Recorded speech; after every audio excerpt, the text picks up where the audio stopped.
Alright, give this a go. Look at this. I just had to get this right. Scientists created a mosaic spanning millions of stars and galaxies. And remember, this is just 1% of what it's planning to do. Because Euclid captures both big picture and detailed data at the same time, researchers can see the sky at different scales. From extragalactic views, we can zoom into the galaxy clusters, their core, and even individual galaxies. So, let's explore some of these cosmic structures, starting with one of the biggest known in the universe. This is the Perseus cluster, located 240 million light-years from Earth. This image shows over 1,000 Perseus cluster galaxies and more than 100,000 faraway galaxies in the background. Scientists think the way galaxies are organized can tell us a lot about the distribution of dark matter and dark energy. You see, gravity might cause dark matter to organize itself into filaments. We aren't sure, but NASA scientists believe it's possible that where these filaments intersect, galaxies stick closer together, forming a cluster. The theory goes that if there were no dark matter, galaxies would be distributed evenly throughout the universe, which obviously isn't the case. While many galaxies in the Perseus cluster are already known, cosmological simulations predict there should be several dwarf galaxies there too. If we could see those faint galaxies, we could analyze their shape and distortion relative to the cluster and background. There should be several dwarf galaxies there too. If we could see those faint galaxies, that is a neat looking shape.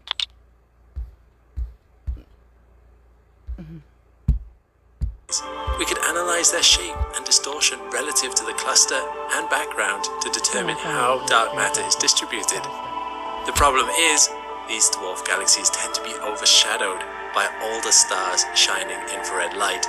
So, more than dark matter, 130 previously unknown dwarf galaxies, which is a huge breakthrough in the study of dark matter. More than dark matter, Euclid is also teaching us about star formation too. Let's go to our next destination and I'll show you. 2.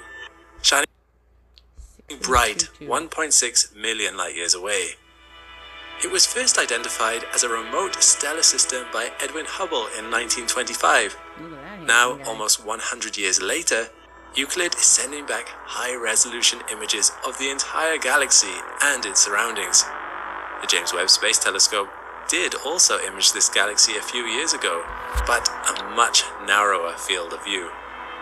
Scientists are interested in Euclid's wide-angle photos of this galaxy for what they might tell us about star formation and the early universe. You see, stars smash lighter atoms like hydrogen and helium together to produce heavier atoms, including metals. This process happens across a star's lifespan, and is why we don't see many heavier elements in the early universe, because they take time to accumulate. Surprisingly, many of the stars in NGC's lifespan, and is why we don't see many heavier elements in the early universe. So, silicon is the last part? Because they take time to accumulate. So they gotta go through all of these element thingies? Surprisingly, many of the stars in NGC 6822 have very low levels of metal atoms. By studying low metallicity galaxies like this one, scientists hope to learn more about how galaxies evolved in the early universe. Euclid has made that a monumentally easier task thanks to the color information from his NISP instrument and its wide field of view. I'm gonna build that. Euclid has also revealed several previously unknown globulars. They emit light so strong and bright that it ionizes the hydrogen gas surrounding them, resulting Yeah. It's like a person right there. See him? in these H2 regions. Studying these will help us better understand the cloud properties at the time a star is born, and what conditions are needed for massive star formation. Speaking of globular clusters, here's one in a different part of the sky. Globular cluster NGC 6397 is 7,800 light-years from home, making it the second closest one to us. This image is one part of a wider image from Euclid, which I'll show you in a little bit. Globular clusters are kind of like Hollywood, a high concentration of stars in one place, where everyone is trying to outshine everyone else. What does this mean? The smaller, dimmer stars get drowned out by the bigger, brighter ones. On top of that, they extend quite a long way out from their center, with the radial parts mainly made up of low-mass, faint stars. I just had to add this in there because it's beautiful. Been hard to see.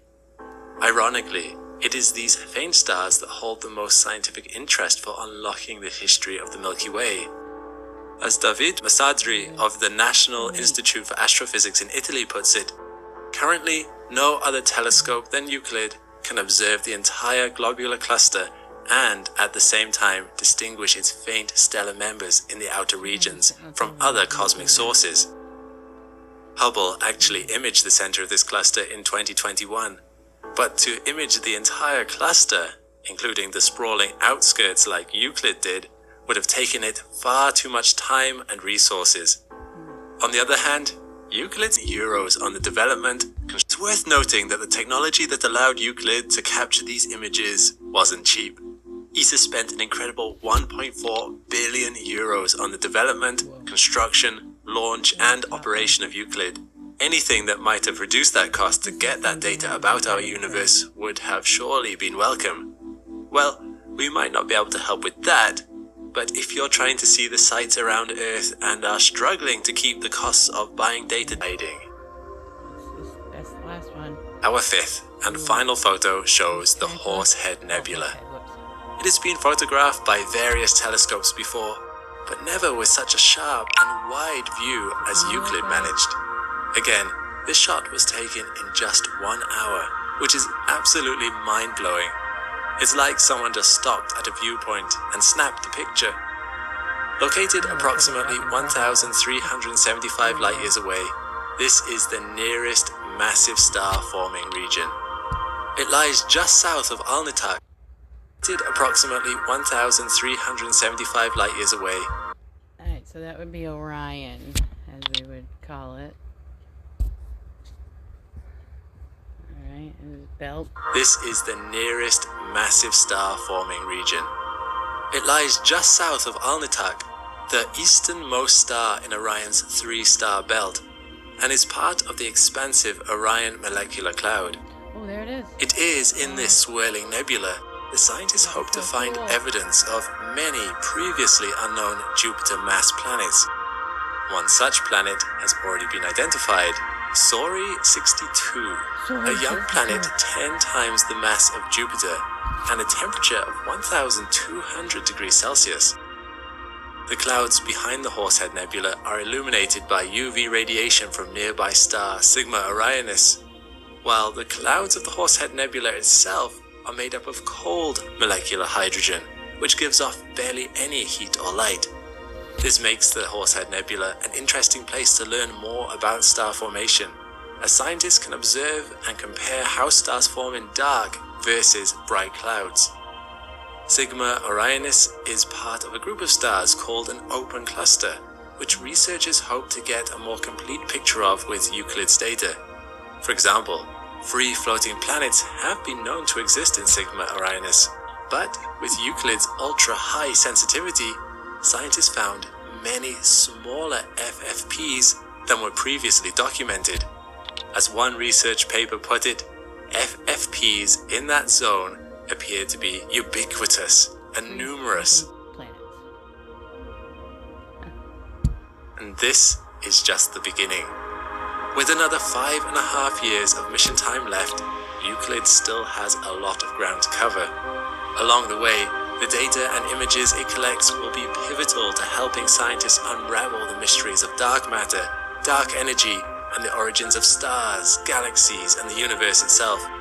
A 3D map of the distribution of dark matter could be revolutionary to our understanding of fundamental physics.